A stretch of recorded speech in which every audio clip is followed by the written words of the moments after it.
First things first, I'ma say all the words inside my head. I'm fired up and tired of the way that things have been. Oh, the way that things have been. Oh, second thing second, don't you tell me what you think that I can be. I'm the one at the sail, I'm the master of my sea. Oh, the master of my sea. Oh, from a young age, taking my soaking to the masses, writing my poems with a few that looked at me, took to me, shook with me, feeling me, singing from heartache, from the pain, taking my message from the veins, singing my lesson from the brain, seeing the beauty through the... Hey, maybe I'm a believer. Pain, you break me down, you build me up, believer.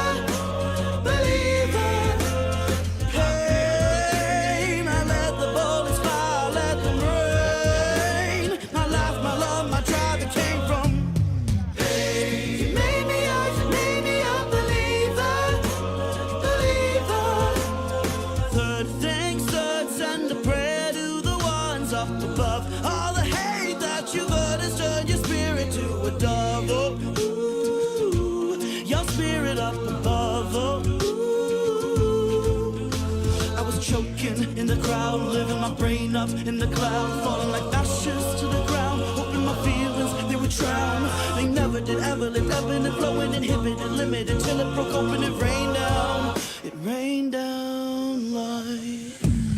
Hey, maybe I'm a believer.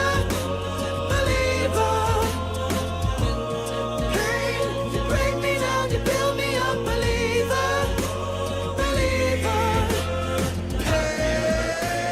Friends, good afternoon. Welcome to the Tufts University 154th Baccalaureate service. The service is about to begin. We invite you to please rise in body or in spirit as we welcome our graduating seniors and the baccalaureate procession.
Friends, the class of 2017.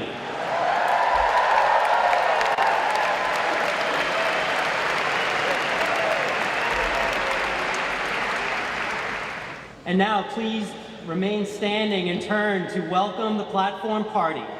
members of the Tufts faculty and administration, deans, the senior baccalaureate leaders, and Wendell Phillips speaker, the university chaplains, our provost, David R. Harris, and our president, Anthony P. Monaco.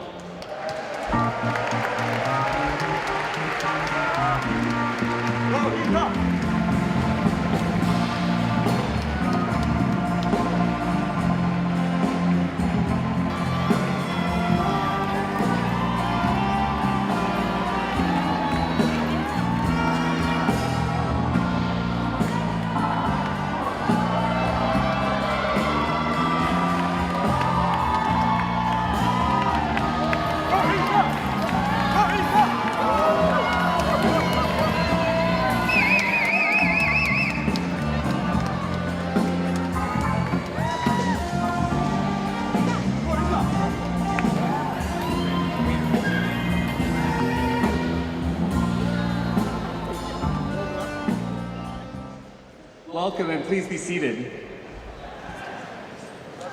A goodly word is as a goodly tree, whose root is firmly fixed and whose branches reach to the sky. These words from the Quran remind us of the importance of good words, words of truth, words of compassion, words of peace, words of justice. Such goodly words are as beautiful, as strong, and as uplifting as a tree, rooted deeply and also reaching up, ever growing to new heights. Good afternoon, everyone, and welcome to the baccalaureate service of the class of 2017.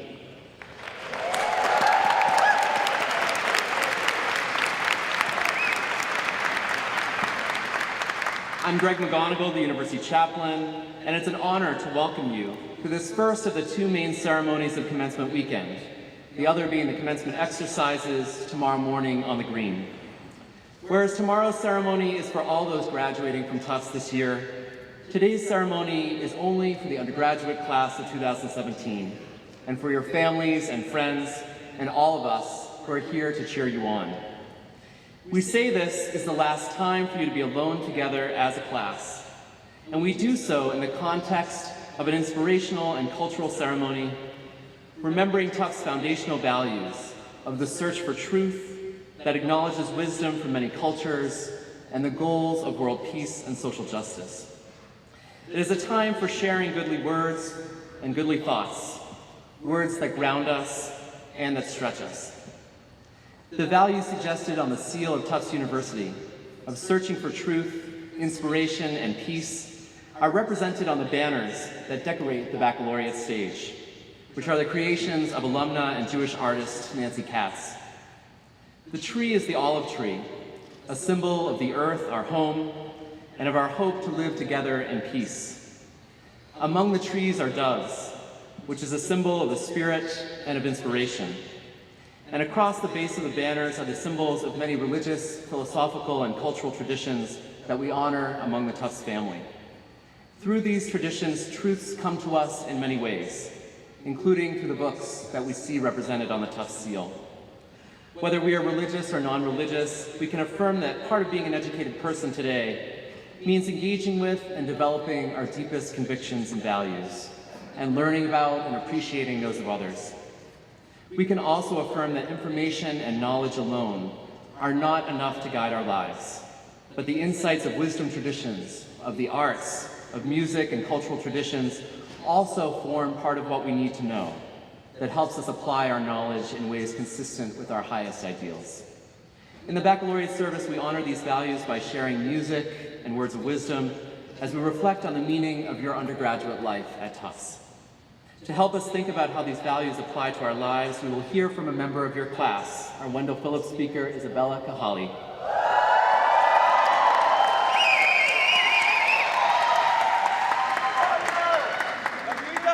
And we will hear a farewell address to you by our president, Anthony Monaco. We will also hear music and readings offered by your classmates. This is our time together on the eve of commencement to reflect on the incredible learning and accomplishments of this class, to give thanks for everyone and everything that has made this possible, and to think about what it means for the future of our world, a world that needs all of your learning, passion, courage, creativity, and engagement. We chaplains wanted to offer you an additional way to engage with Baccalaureate this year, and so we asked all of you seniors to tell us about the places that you have found meaning and community in your time at Tufts. Some of you said that you found meaning in the dictionary. Very funny, class of 2017. You also shared many other places where you have found meaning and community here. And so as our graduation gift to you, the University Chaplaincy designed these word clouds into magnets. We hope that you will take them as our gift to you and as a reminder of the ways that you have found connection here. You will notice that there are blank spaces around the edges as well. As you go forth from Tufts tomorrow, you will be finding new places and new communities to engage and find meaning, and your networks will grow larger. But we give you these magnets as a reminder of this part of your journey that we hope will continue to sustain you and be a resource for you after graduation. You've already found important wisdom, community, and connections here, and we know that you will continue to do so as you leave Tufts. And now, my friends, as we enter into the baccalaureate service, it is our tradition to begin by affirming the connections we have with one another in the Tufts community by greeting those around us with signs of peace, a wave, a handshake, a hug, a high five. And so at this time, I invite you to please stand, families as well as graduates, and turn to those around you and offer greetings and signs of peace to each other. Peace be with you.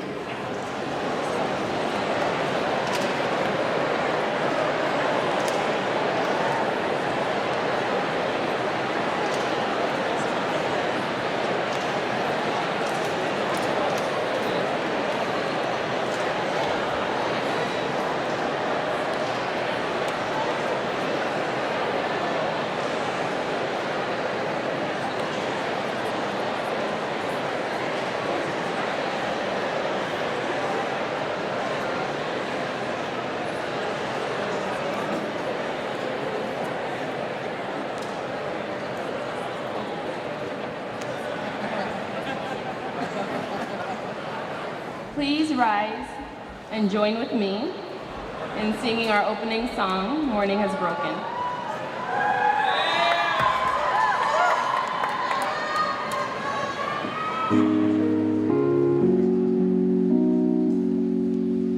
Morning has broken like the first morning. Blackbird has spoken like the first bird. Praise for the singing, praise for the morning, praise for them springing fresh from the word. Sweet the rain's new fall, sunlit from heaven, like the first dew fall on the first grass. Praise for the sweetness of the wet garden, sprung in completeness where God's feet pass. Mine is the sunlight, mine is the morning, born of the one light Eden saw play. Praise with elation, praise every morning, God's recreation of the new day.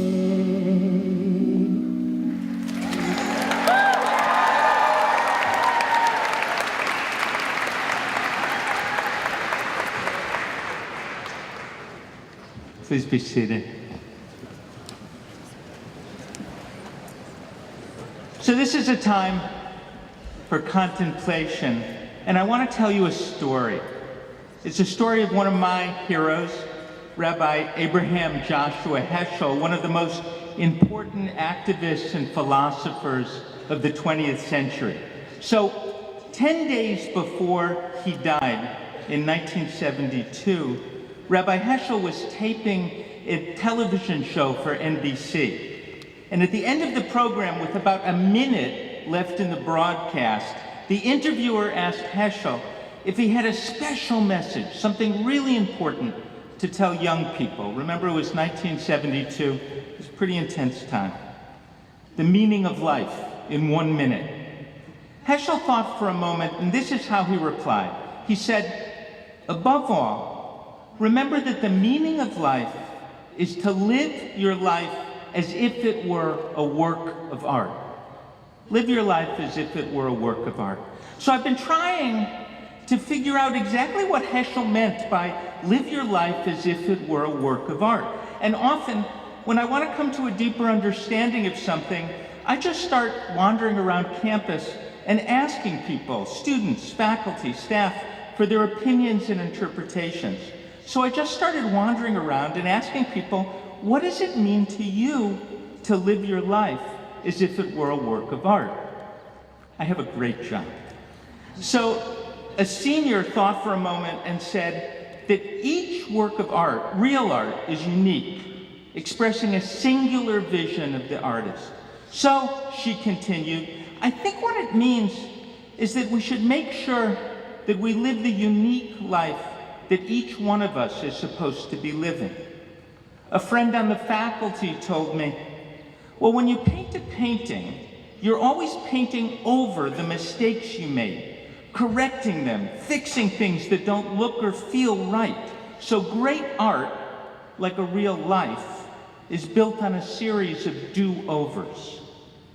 A junior started to talk about the act of painting and how when you paint, you have to zoom in and focus your attention on the small details, and then you need to step back and get some distance in order for the larger perspectives on the work you're creating to become clear. He said, it's about the balance of focusing on the thing right in front of you, but never forgetting that you have to step back and see the big picture. You complete your time at Tufts, and your journey continues. This time has been rich in experience, study, and growth. Now going forward, what would it mean for you to live your life as if it were a work of art?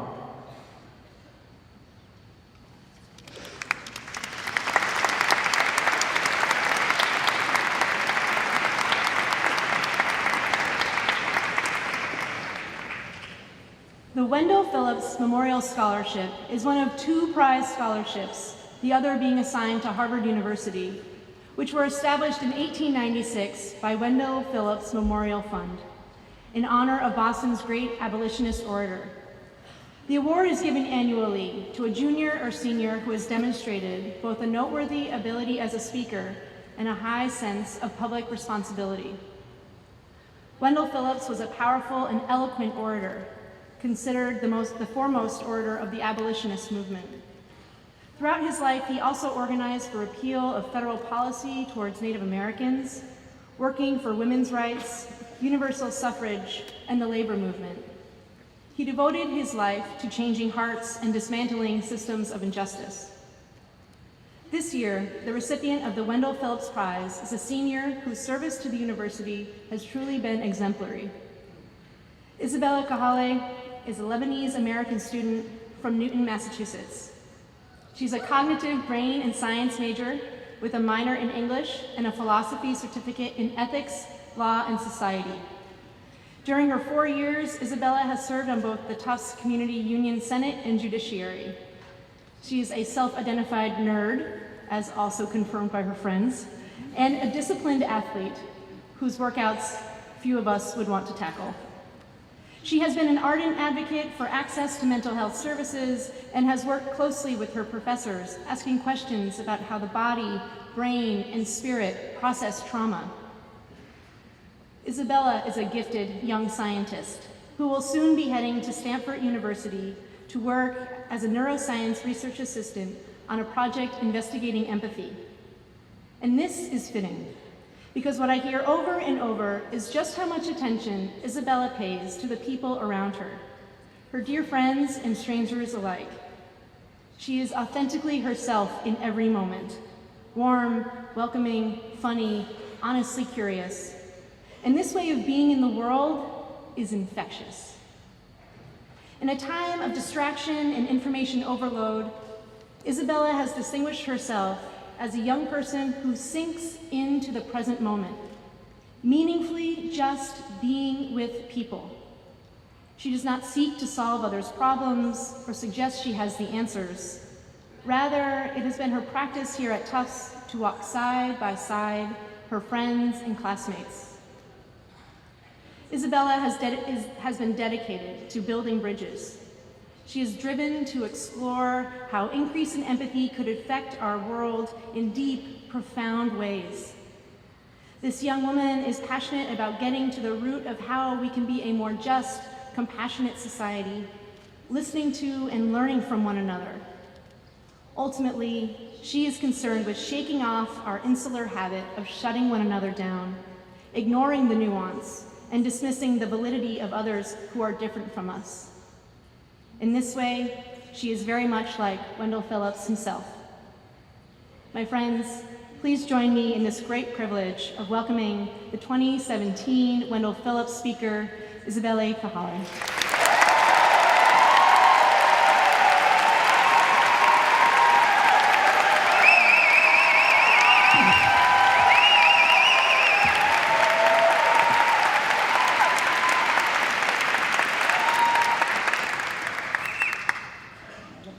Thank you, Lynn, for that amazing introduction. I thought I was the one that was supposed to be making you guys cry, but it had the reverse effect. I apologize in advance for my potentially raspy voice. I'm sure everyone up here can acknowledge that this was a very long week. Good afternoon to professors and staff leaders, parents, members of the Tufts community, and my fellow graduating seniors. I'm incredibly honored to be addressing you all on the last day of our undergraduate career. I'd like to start by reciting the Serenity Prayer, as I have several times to myself over these past 4 years. God, grant me the serenity to accept the things I cannot change, the courage to change the things I can, and the wisdom to know the difference. We ask for serenity, courage, and wisdom always, but especially in moments like this, moments of great personal change. We are poised to move on after spending 4 years here. 4 years, that's 20% of our lives. For 4 years, we've been failing to schedule coffee with the same people, ignoring the same course evaluation emails, and trying to sled down the same Preslon, hoping this time the hill will be steep enough. This has become our home. A home that feels comfortable and familiar when we step back onto campus after a weekend away. But this familiarity comes at a price. When we are surrounded by people who think like us and who believe what we believe, we create a circle of affirmation with little room for outside opinions. This is our opaque bubble. We grow distant from the voices beyond our campus walls, but we also become resistant to opinions within our community. At a school where involvement in student groups is so important to us, we opt into circles that share our interests and our attitudes. If you're in Tufts Democrats, you're probably not going to go to the Tufts Republicans meeting. There's not much membership overlap between Students for Justice in Palestine and Tufts Hillel. The members of Tufts Cheese Club aren't catering to the interests of the lactose intolerant. The same self-selection occurs in the online realm, which has begun to account for more and more of our social lives. Last February, Twitter stopped showing us tweets in chronological order in favor of presenting updates from users that we interact with the most. A few months later, Instagram did the same thing and started displaying content based on our relationships with the poster. And Facebook, the king of curated content, uses hundreds of variables to make sure that what we see is what we want to see. They focus on our likes, our past comments, and our tagged friends to filter out posts. And that's just stuff that Facebook does without us. The user can also choose to filter out information. So we're choosing to do this here. Whether we realize it or not, the information that we're seeing is what's relevant to us. Now the issue is, the word relevant has become synonymous with like-minded. We allow the filters to homogenize our circles of discussion so that we can avoid the discomfort of interacting with dissonant opinions. This happens to all of us. I recently did something on Facebook that I'm not proud of. I unfriended someone over a status they posted. It was a person I hardly knew, and it was so easy to remove him from my online social circle, but I intentionally excluded a certain perspective that I'm not typically offered just because it hurt my feelings. The post was an anti-immigrant statement. I am the proud daughter of two incredibly hardworking Lebanese immigrants who made an infinite number of sacrifices for my siblings and for me. In return, they've asked only that we be committed to our own education and embrace these opportunities that were not easily afforded to them. I thought I was defending my parents' values, but by shutting out an opposing view, I was really contradicting their emphasis on using every situation as a chance to learn. If I had shown my mother the post, she probably would have said, "Why are you Facebook friends with someone you don't know anyways?" And then she'd probably ask me if I'm eating enough at school. So you might be wondering, what did that post even say? Let's pretend for a second that this person posted a public status that said, "Isabella Kahhale," and they called me Isabel instead of Isabella, just to really add insult to injury. "Isabella Kahhale, the hummus that your mom makes isn't even good." A few people in this world might share that opinion. Try it first and then let me know, but I doubt it. But that doesn't matter. Whether it's a personal attack or a generalized statement that I take offense to, I think it's my duty as an educated individual to try and grapple with opinions that contradict my own. This Facebook incident was not my first misstep, but rather one of the first times I recognized my resistance to learning the position of someone else. I started to notice how I'd behaved similarly before. I've intentionally avoided conversations with people who disagree with me. I've skipped over news headlines because I assumed I knew what the articles had to say. I've avoided talks or events because the speaker took a stand opposite to my own. Once I challenged myself to start identifying my own biases, I noticed them in other people too. Now, more than ever, and here especially, birds of a feather flock together. So I didn't refriend the guy, mainly because I decided to take my mom's advice to not be friends with random people. I know it's unrealistic to say that I'll always embrace opinions that I disagree with, but throughout my time at Tufts, I've learned the importance of hearing opposing views, to admit when I'm being one-sided, and to expand my perspective. The times I've done it, I've found it incredibly rewarding to put myself in other people's shoes, even though I wear a size 11 women's, so that's pretty tough. We've seen what happens when we don't do this on our campus. Discussions over Greek life and divestment from certain companies quickly disintegrate into standoffs where both parties are not even willing to meet in person. I propose an alternate approach. One where we have civil debates that are based on respecting another person's point of view. Failing to do this contradicts the very reason why we've spent the last 4 years here in the first place, to learn. In our new political climate, a willingness to listen to other viewpoints is more crucial now than it has ever been before. Even when the Tufts bubble bursts, we can still easily surround ourselves with homogenous opinions, and social media will gladly help us do that. It's a platform that has been instrumental in improving countless lives around the world, but I worry that it will continue to prevent us from scrutinizing our own beliefs by allowing us to shut out the other side. To create effective change in our world, we need to build bridges, not barriers. I wear this Shakespeare quote on a ring every day, and it says, "We know what we are, but know not what we may be." We're graduating with more knowledge, more experience, and hopefully more resume bullet points than we had 4 years ago. But that doesn't mean our education should end.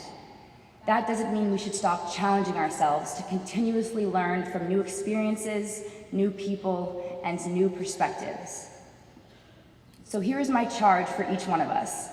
Let us seek out the provocative tidbits that do swim through our social filters.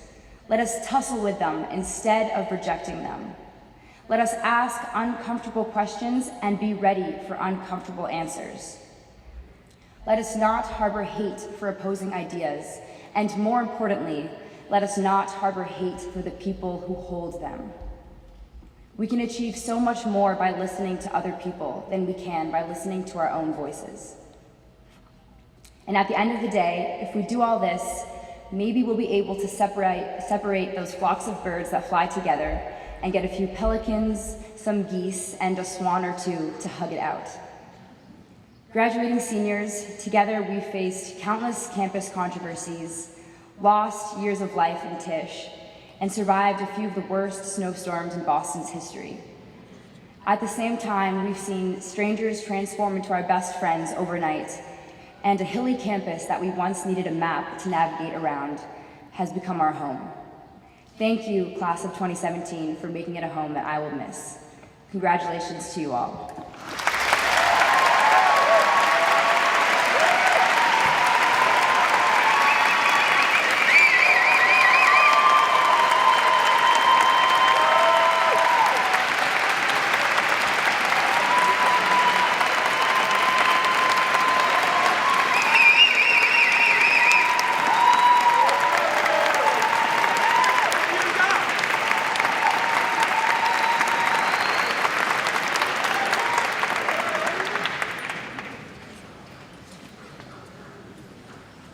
Thank you, Isabella. Inspiration on the Hill and in our world today offers wisdom to us in many ways. It might be through an act of goodwill or compassionate presence from someone we hold dear or a stranger, reminding us of our connectedness and unspoken bonds. It might be woven into the words and deeds of prophets who have come before us, challenging us to pursue justice, compassion, and love. For some, it comes through the glory of divinity and the legacies of our world's religious traditions and philosophies, enriching our ethical lives. And for some, it might be found in the majesty of our world in a vast starscape, yet still home to billions of unique stories, evoking feelings at once of insignificance and of unfathomable, profound meaning. The baccalaureate service is a time to appreciate and reflect on all these in ourselves, however they make themselves known, and to celebrate inspirational wisdom that has given brightness and energy to our time together at Tufts. We will hear now a few lessons of inspiration from several of the religious and philosophical traditions held dear among members of the class of 2017. Some will be read or recited in the original languages used by those communities in their practice. For those, the translations are printed in your program. As we share in these lessons, consider what wisdom they may hold for you. Consider, too, the unique pieces of inspiration that challenge you, that enrich you, and that evoke contradictions within you, yet offer a light to guide your journey forward. Oftentimes, these lessons make themselves known in the most unexpected moments. Let us, in this moment, welcome them in.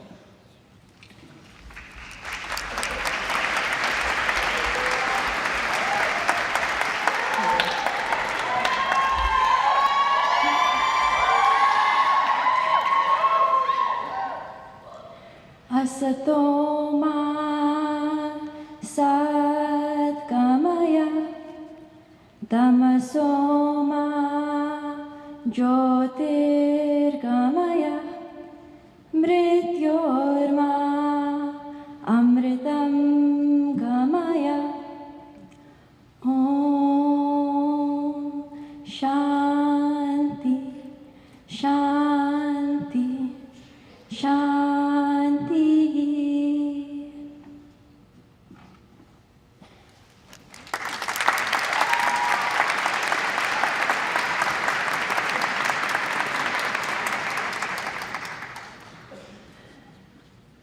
Among the many things that religious tradition holds in store for us is a legacy of wonder.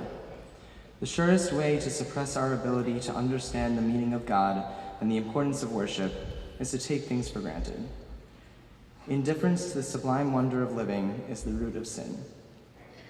Wonder or radical amazement is the chief characteristic of the religious person's attitude toward history and nature.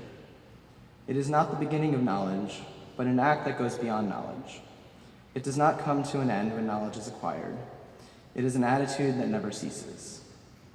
There is no answer in the world to radical amazement. Humankind will not perish for want of information, but only for want of appreciation. The beginning of our happiness lies in the understanding that life without wonder is not worth living. What we lack is not a will to believe, but a will to wonder.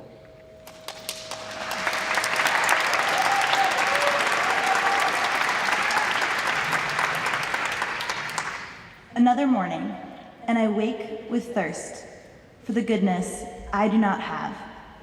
I walk out to the pond, and all the way God has given us such beautiful lessons. O Lord, I was never a quick scholar, but sulked and hunched over my books past the hour and the bell. Grant me, in your mercy, a little more time. Love for the earth and love for you are having such a long conversation in my heart. Who knows what will finally happen, or where I will be sent? Yet already, I have given a great many things away, expecting to be told to pack nothing, except the prayers which, with this thirst, I am slowly learning.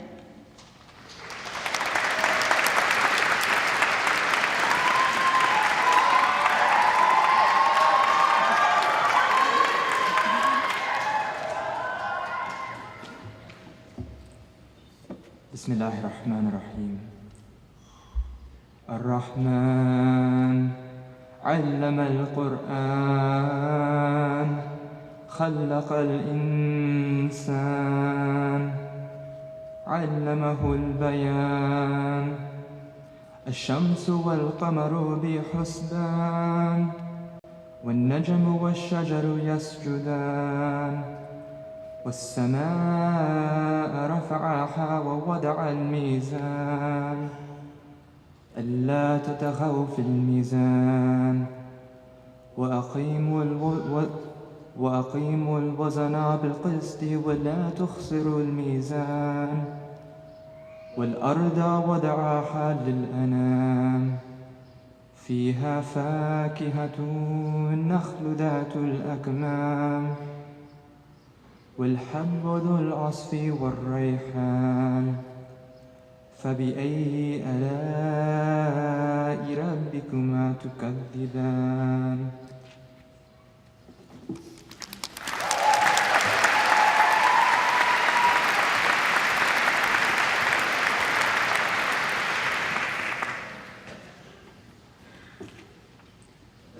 When I heard the learned astronomer, when the proofs, the figures were ranged in columns before me, when I was shown the charts and diagrams to add, divide, and measure them, when I sitting heard the astronomer where he lectured with much applause in the lecture room, how soon, unaccountable, I became tired and sick, till rising and gliding out, I wandered off by myself in the mystical, moist night air, and from time to time looked up in perfect silence at the stars.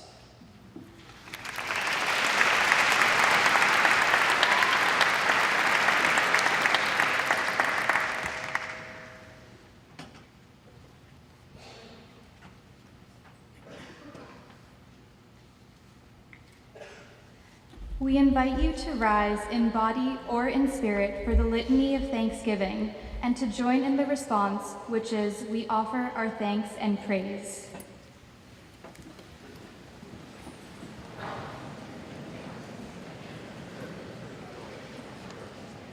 For the values that a university at its best imparts, love of learning and of truth, an understanding of the unity of human knowledge and of humankind, a sense of community, self-respect, and respect for others, a commitment to rationality and sanity, and an appreciation of beauty. We offer our thanks and praise. For the conversations that helped us understand ourselves, that made us realize that we are not alone, that entertained and stimulated and upset us, conversations that broadened our vision and understanding. In classrooms and in dorm rooms, that forced us to mature and think and grow. We offer our thanks and praise. For the images and memories of this place that will flash in our minds for the rest of our lives, walking up the memorial steps, looking out from the library roof, staying up for yet another all-nighter. We offer our thanks and praise. For the intellectual skills that a university hones and sharpens, the ability to think logically, to make sound judgments based on evidence, to solve problems by careful analysis and discussion leading to action, to develop abstract ideas and relate them to concrete reality, to communicate thoughts and feelings effectively through language and symbols, and to appreciate historical and cultural context. We offer our thanks and praise. For parties and gatherings, planned and spontaneous, that brought us together. For long talks in which our hearts opened up and understanding was born. For relationships with each other, ones that lasted long, and even the ones so important at the time, which are vivid no more, yet still remembered. We offer our thanks and praise. For the willingness to doubt, which the university encourages and supports, to challenge the accepted wisdom in all fields, to examine and test whatever is encountered, to root out and question underlying assumptions, to move from conformity to creativity, to take intellectual risks. We offer our thanks and praise. For trips on planes, on buses and bikes, on foot or on the T, that took us away from here and then brought us back. For the new places that intrigued our curiosity, and for the familiar, usual places that made us comfortable. For new people, for the places we met and shared, for this place on this hill. We offer our thanks and praise. For the laughter that makes our seriousness less difficult, and which gives friendship new levels of joy, and makes memories of friends so full of life, and for the jokes, good and bad, told once or repeated endlessly, which make life more whimsical and often uncover great wisdom. We offer our thanks and praise. For the times when children were generous by including families in their growth and adventures. For the times when families showed their wisdom by knowing the way to hold on to children is by letting them go. For the experiences that brought the hearts of children and families closer together in understanding and friendship. We offer our thanks and praise. Amen.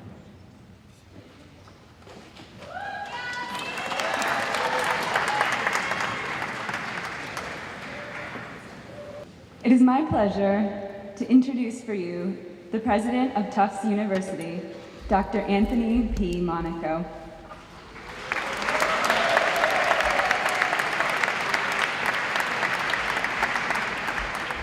Dr. Monaco became the 13th president of Tufts University in 2011.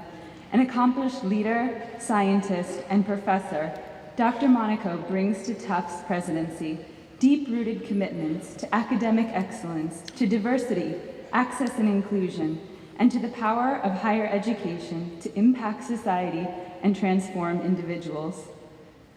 President Monaco is deeply committed to the well-being of the campus community and chairs university-wide efforts dedicated to advancing diversity and inclusion, preventing sexual misconduct, and supporting sustainability at Tufts. He and his administrative team have rigorously supported international and immigrant students in difficult times. Each of these efforts helps the Tufts community put its values and institutional commitments into practice. Under President Monaco's leadership, the university has enhanced Tufts' long-standing commitments to innovation, to collaboration, to civic life. President Monaco is also deeply committed to supporting student life, whether as a spectator at athletic events, a guest at religious holiday celebrations, or an attendee of the multiple religious and philosophical life at Tufts, or the students' artistic performances. He participates in training sessions with the members of the Tufts community preparing for the Boston Marathon, and can often be found swimming in Hamilton Pool or joining students for a meal in one of the dining halls. Many of you have probably received one of his infamous Facebook birthday messages. Before coming to Tufts, Dr. Monaco was a pro-vice chancellor for planning and resources at Oxford University from 2007 to 2011, where he developed and led strategic planning initiatives for academic programs, capital improvements, and budgeting and resource allocation. A distinguished geneticist, Dr. Monaco's doctoral research led to a landmark discovery in the genetics of muscular dystrophies. At Oxford, he led a team of scientists investigating the genetic underpinnings of such neurological disorders, such as autism, language impairments, and dyslexia. At Tufts, President Monaco holds faculty appointments as a professor of biology in the School of Arts and Sciences and as a professor of neuroscience at Tufts University School of Medicine. A native of Wilmington, Delaware, he received his undergraduate degree from Princeton University in 1981.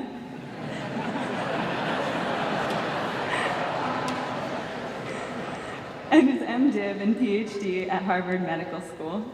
Please join me in welcoming to the podium Tufts President, Dr. Anthony Monaco.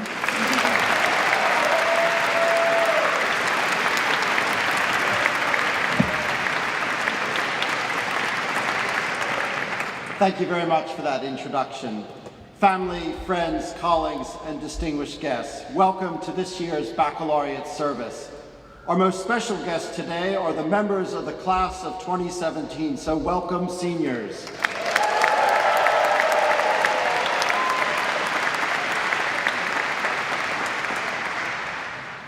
Graduation from Tufts is a milestone for all who are close to our students.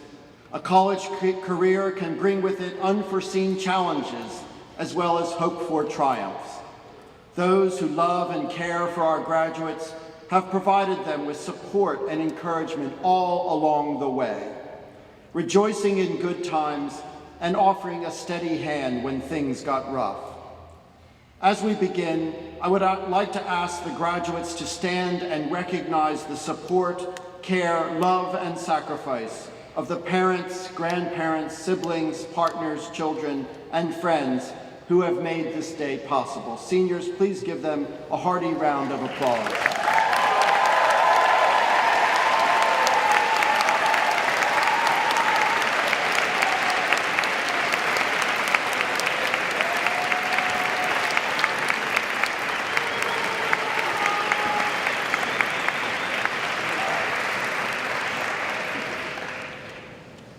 All of you shared a portion of this journey and supported our graduates. We are grateful to you for entrusting these young people to be educated at Tufts and helping them thrive while we're here. I would also like to recognize the devotion and excellence of Tufts faculty, deans, coaches, and staff. In countless ways, visible and invisible, academic and personal, they have supported and guided our students. It is a privilege to share the stage with their representatives. I'm also grateful to the students who have enriched our campus and this day with the important messages of their faiths, traditions, and philosophical perspectives. And to the Reverend Greg McGonigal and his colleagues in the university chaplaincy for organizing this afternoon's celebration. Finally, thank you, Isabella, for that thoughtful Wendell Phillips address.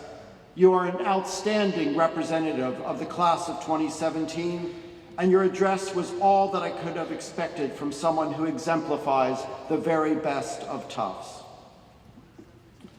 To the members of the class of 2017, this baccalaureate service is the last time you will be alone together as a class. You were already accomplished when you arrived at Tufts.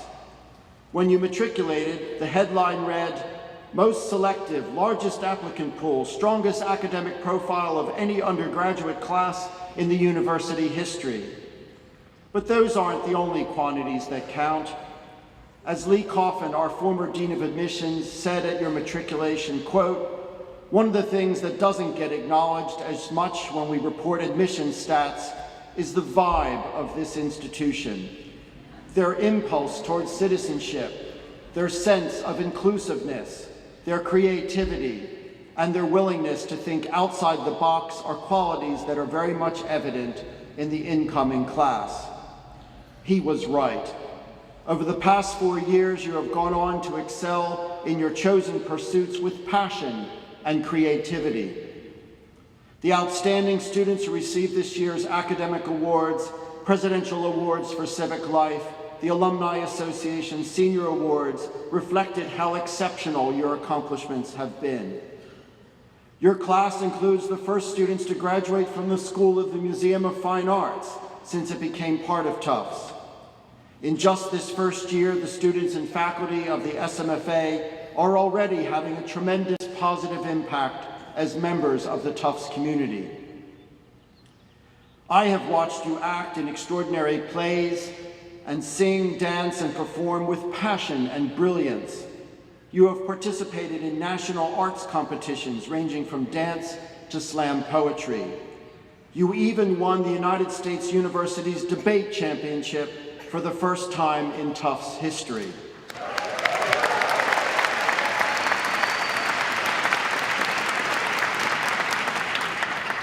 During your 4 years here, the university's athletic teams have won many NESCAC championships and participated in multiple NCAA championships, winning an impressive number of them. Earlier this week, we were able to hold a mini commencement ceremony for the seniors on our baseball team who were competing this weekend. During your time on the Hill, our campus has changed. We've welcomed our new jumbo, opened state-of-the-art facilities in the Collaborative Learning and Innovation Complex, and honored our very own trailblazer, Bernie Harleston, with the dedication of Harleston Hall. But perhaps the most remarkable physical transformation on our campus occurred during your second year, when you survived the record-breaking winter of 2014-15.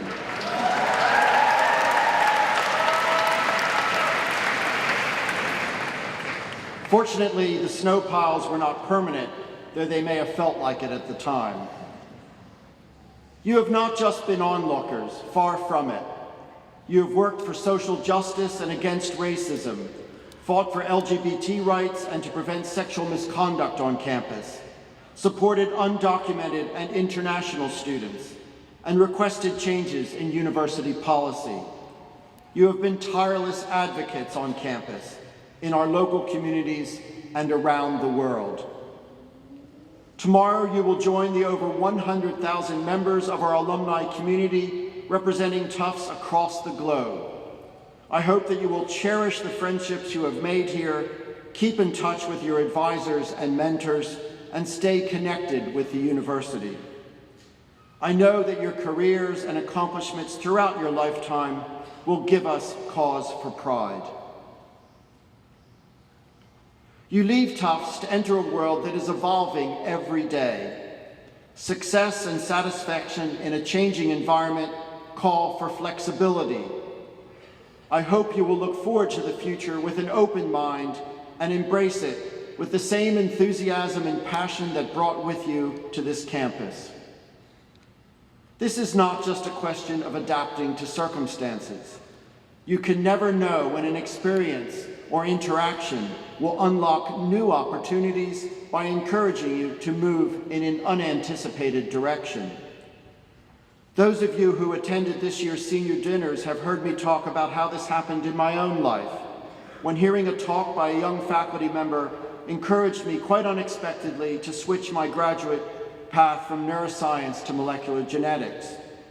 It was a huge risk for me personally, but it turned out to be absolutely the right decision. The work led to the discovery of the first gene for a human inherited disorder based solely on a genetic approach. And last fall, some 30 years later, after I started that research, the FDA approved a new therapeutic treatment based on what we had learned. It is the first drug to ever treat Duchenne muscular dystrophy. I had followed my gut instinct about accepting a challenge, and taking that leap had an impact I could not have imagined. During your time at Tufts, you have gained compelling long-term skills. Skills such as critical thinking, complex problem solving, written and verbal communication, and habits of mind that enable the questioning of established thought and social assumptions. These are skills that will stand the test of time and serve you and society well both today and tomorrow. And they are the same skills that employers currently say they prize most highly in employees. During your time on the Hill, you have acquired these invaluable skills through transformative learning experiences ranging from rigorous coursework, study abroad, and independent research to energetic participation in athletics, leadership in campus activities, and service in the community. All of those experiences have strengthened your resilience, enhancing your ability to be flexible and succeed in a changing environment. These are skills that will help you navigate transitions present and into the future. Looking ahead, we also need educated individuals who are willing to take on causes larger than their own self-interest. Active citizenship is critical to creating and maintaining an innovative workforce, a vibrant culture, and a robust civil society. In its most simple form, it means educating future leaders for positive change. As students, you have demonstrated a commitment to active citizenship through your advocacy and your service to organizations and communities close to our campus and around the world. You have proven that you're willing to take on causes selflessly. As graduates, many of you are drawn to mission-oriented roles that are vital to thriving communities and advancing society. No matter what career path you follow, I hope you will be an engaged member of your community beyond your time here. Before you arrived at Tufts, you read the book Whistling Vivaldi as part of our common reading program.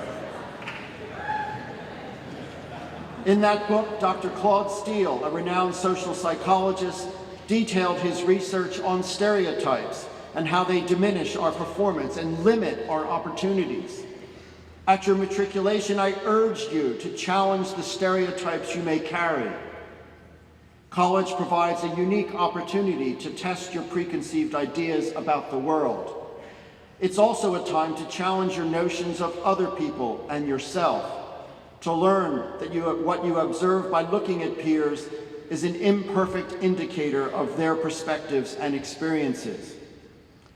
As Dr. Steele put it in the commencement address to the class of 2013, quote, "When you feel under social threat, like the threat of judgment, try to avoid defensiveness, tempting as it is. Rather, lean in and let in. Try to let in what you don't know you don't know." I hope that this is what you have done at Tufts. I hope that you have engaged openly with others throughout your time here, and that you have embraced difficult conversations as opportunities for growth.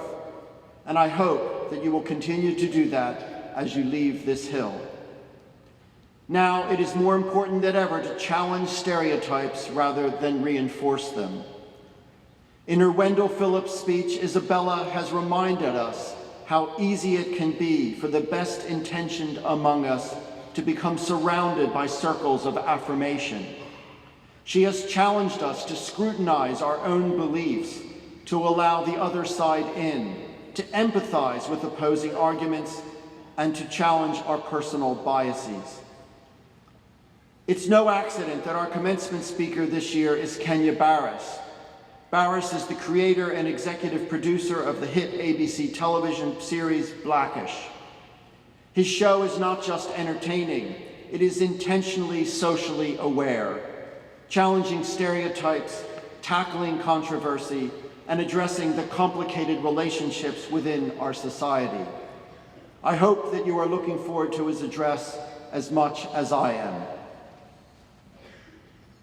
As Jumbos, it is in your DNA to break molds, lean in, and learn from one another and make change.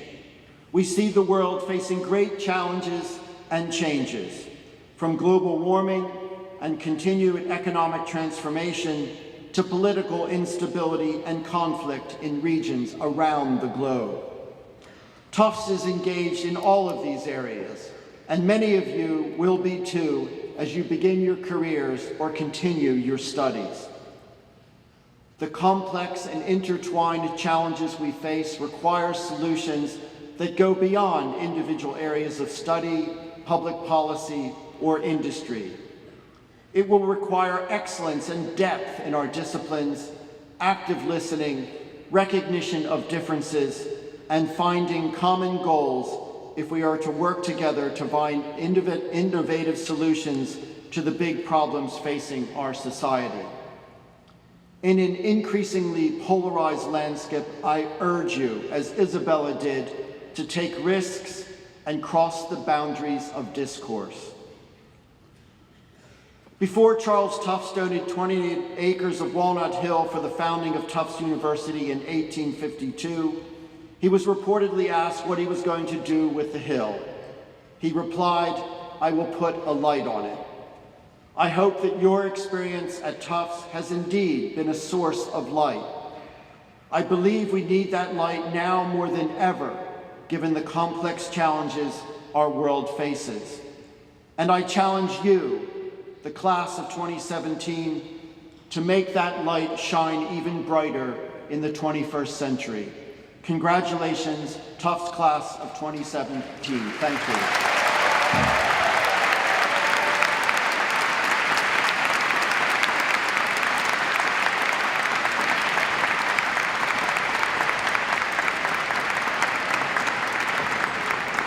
Thank you, President Monaco. Please rise and join with me in singing our closing song, Guide My Feet.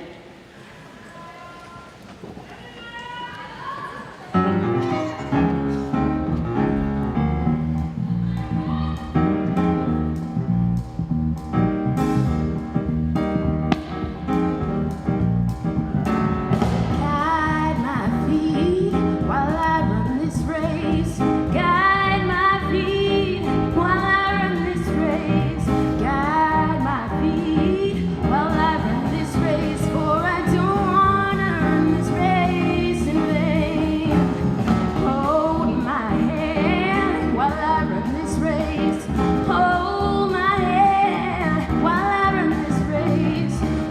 run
One more rousing round of applause for this absolutely great band and for our soloists.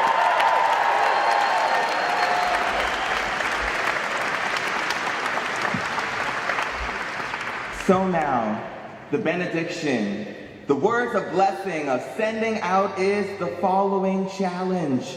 Leave this place with excitement. Leave this place with gladness. Leave this place with joy. Leave this place knowing who you are and whose you are. Leave this place meditating on the experiences that were and never will be again. Leave this place celebrating the obvious existence of your unwavering persistence. Leave this place remembering the fact that you are unstoppable. And let me tell you how I know this to be true. Finals couldn't stop you. All-nighters couldn't stop you. Difficult to get along with people on group projects didn't stop you. Those 15 to 20 page papers didn't stop you. And let's be real, those parties couldn't stop you either. Every obstacle you overcame, every test you triumphed, every mountain you climbed. You did it! You did the thing. This was not just a coincidence. No, this was not a matter of sheer luck, and this was not an accident.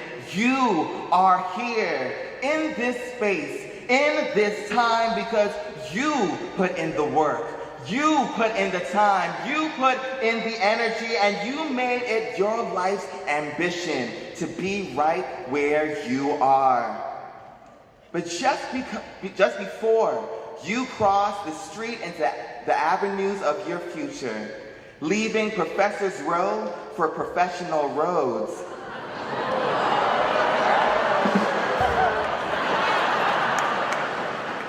keep in mind to always look left and look right.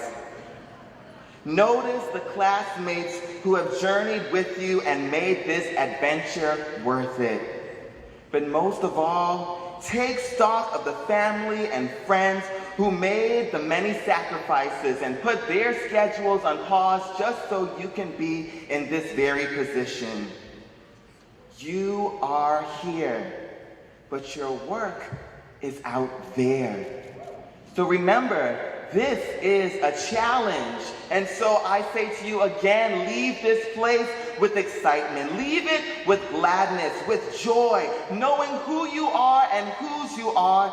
Leave this place meditating on the experiences that will never be again, celebrating the obvious existence of your persistence and that you are unstoppable.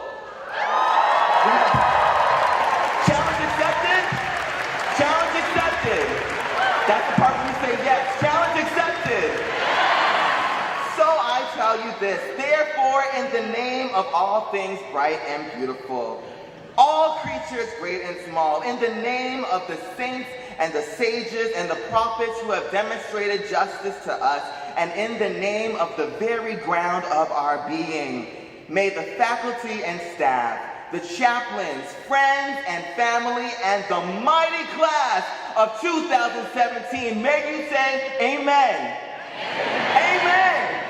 And amen. Hit it, boys.